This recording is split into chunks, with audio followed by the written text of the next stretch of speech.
Hello everybody, welcome back to the channel. So in today's video, we are going to be talking about Barcelona's current status in terms of how we do play, how well Barcelona is doing, what is our style. And in the second half of this video, we're also going to be talking about the top 3 performers for Barcelona this season. So happy Monday everybody, I hope everybody's doing well. I strongly believe that there is a lot for us to look forward to. Hansi Flick truly does have this team in a better position, and we just have to talk about that for today's video. So if you guys are new here, welcome to the channel. I'm happy that you guys are here. If you guys are Barcelona fans, this will be the channel for you. This is where we do talk about everything regarding FC Barcelona in terms of match reviews, pre-match previews, player analysis, player transfer news, you name it. It's all going to be held within this YouTube channel. So please, if you do want to support this YouTube channel, like this video if you did find it valuable, and also subscribe to the channel so you can be up to date on anything regarding this club. And so let's get straight to it. So in this past season so far, we have won 6 out of 6 La Liga matches. We have only lost 1 match, and that was in the Champions League. We have been able to defeat Valencia 2-1, Athletic Club 2-1, Rayo Vallecano 2-1, Real Valladolid 7-0, 4-1 against Girona. We lost 2-1 against Monaco, and then 1 against Villarreal recently 5-1. So within the past 3 La Liga games, Barcelona have been in tremendous form, scoring 16 goals in total and only conceding twice. I believe that this is a Barcelona team that fights, that matches the intensity of any opposition, if not even more, brings much more focus on defensive displays and offensive displays. We're organized, we're much more vertical, we counter much more, and any player in this squad has the potential to score. This is simply the team that Hansi Flick has built, and regardless of whatever player is injured or available, the same results do happen in the end. Barcelona currently do have 8 total players injured, which is Gavi, Marc Bernal,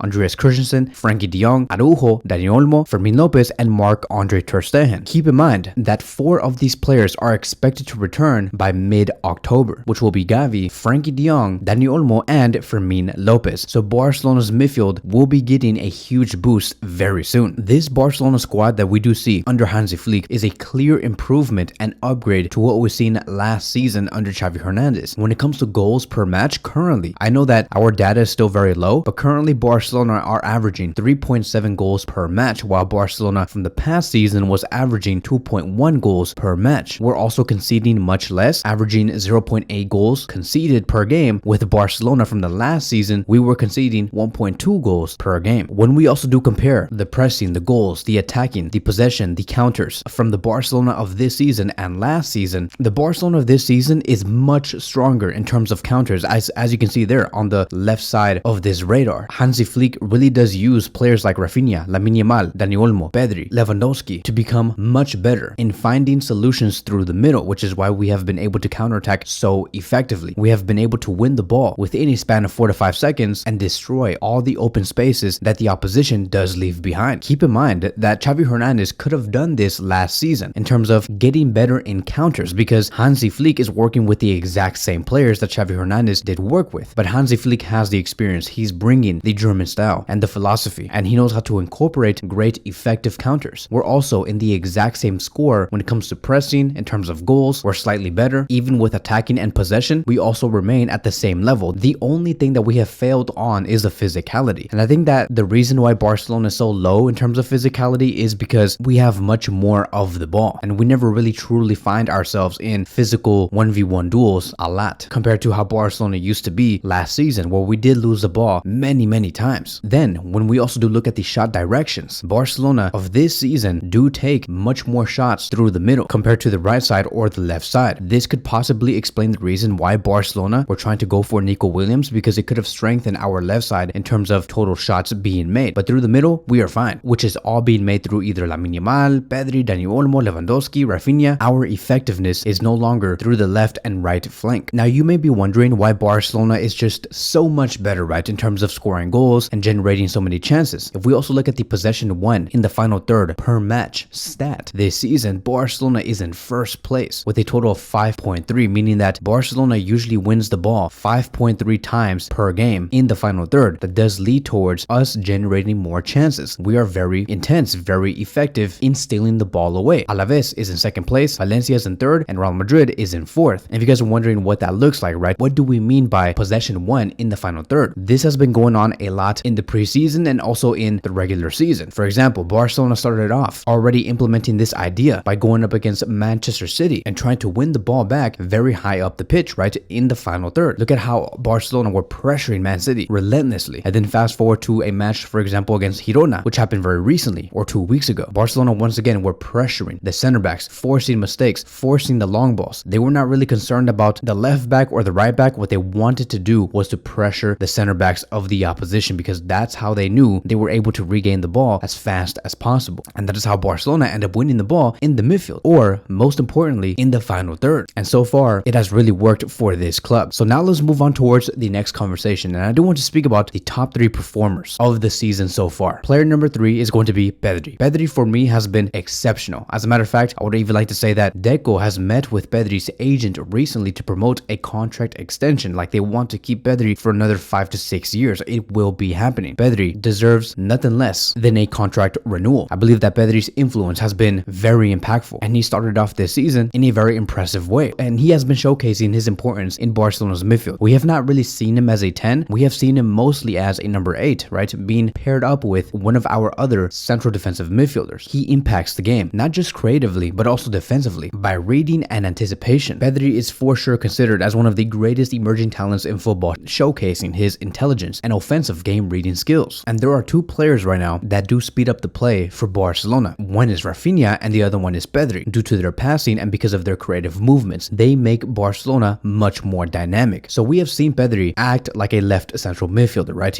Once again, he is a player who performs in the double pivot position. He has been playing with Marc Bernal, who is now injured, and also with Marc Casado. Pedri was always there. That is going to be his main position. And so far, as a deep line playmaker, he has played 7 matches and scored 2 goals. So he's not the most effective player when it comes to assist and goals, but I believe that you'll be doing yourself a disservice if you think that you should only rate a midfielder based off goals and assists, because this player brings much more in terms of organization, second to last final pass, interceptions, the tempo of the game. He does it all. When Barcelona do have to play out from the back, Pedri is a very reliable player. He's very press resistant. So in the league, he's ranked in 5th place when it comes to key passes with a total of 15. He's ranked in 8th place when it comes to shot creating actions with a total of 23. He's ranked in 5th place when it comes to goal creating actions with a total of 4. So his timing and the weight of his passes and everything is simply incredible, which is what leads towards his teammates receiving opportunities from him. Moving on towards player number 2, and that will be Lamine Yamal. Here's the thing, right? To me, Lamine Yamal is one of the best players in the world, and at the age of 17 years old, I can confidently say that. So far, he has played 7 matches, scored 4 goals, and provided 5 assists. Only 3 players, by the way, have provided 5 assists in Europe's top 5 leagues so far this season. One of them is Saka, one of them is Joao Neves, and the other is Lamine Yamal. Also, because Lamine Yamal has 5 assists and 4 goals, only Kane, who has 14, and Erling Haaland, who has 10, has more goals and assists across Europe's top 5 leagues. Lamine Yamal is in 3rd place. That is insane to be doing this at 17 years old. He has truly been one of Europe's best players, and currently he is ranked as the top assist player in La Liga with a total of 5, and Inaki Williams does have a total of 4, who comes in 2nd place. So Lamine Yamal has been brilliant. At 17, he has demonstrated extraordinary understanding of the game, anticipating space, reading the plays. He's pure creativity, pure magic. Nothing that he has been doing on the pitch has been taught. It is simply in his blood. Lamine Yamal was made for this. He has the ability to contribute in very decisive moments, hence why his influence has been growing. And the connection that we are starting to see between Rafinha and Lamine Yamal is very strong. This could possibly explain the reason why Lamine Yamal's best partner in Barcelona is Rafinha. They do find each other a lot and they understand each other. And what's crazy about that is that Lamine Yamal and Rafinha are 2 very different profiles. You would expect for them to not understand each other because they have different football philosophies, but they do. And that, my friends, is very dangerous. One player brings the creativity, the key passes, the dribbling, and one player brings you the runs into space and the goals. I mean, like, look at what happened in the match against Villarreal recently. Look at how Lamine Yamal made that amazing pass to Rafinha. I'm like, bro, where did you even find that idea? How did you even make such a crucial assist that led towards Rafinha finding that chance? Only Messi could have done that. This whole connection between Lamine Yamal and Rafinha really does remind me of the time when Messi and David Villa were together. And so this is going to be explaining exactly just how creative Lamine Yamal has been for Barcelona. I'm going to give you guys a total of 8 stats. So let's do this. Within the top 5 leagues, he's in 1st place when it comes to passes into the penalty area with a total of 22. Within the top 5 leagues, he's in 2nd place when it comes to shot creating actions with a total of 37. In La Liga, he's ranked in 1st place when it comes to shot creating actions with a total of 37. In the top 5 leagues, he's ranked in 2nd place when it comes to goal creating actions with a total total of 7. In La Liga, he's ranked in first place when it comes to goal creating actions with a total of 7. In the top 5 leagues, he's ranked in second place when it comes to successful take-ons with a total of 17. And in La Liga, he is ranked in first place when it comes to successful take-ons, which once again is a total of 17. And in La Liga, he's ranked in third place when it comes to carries into the penalty area with a total of 15. And on top of all of this, there is a clear improvement in front of goal. He can score goals, and that makes him one of the most dangerous players in the world. Last season, we did not see him as composed compared to like how we see him right now. He is very composed in front of goal,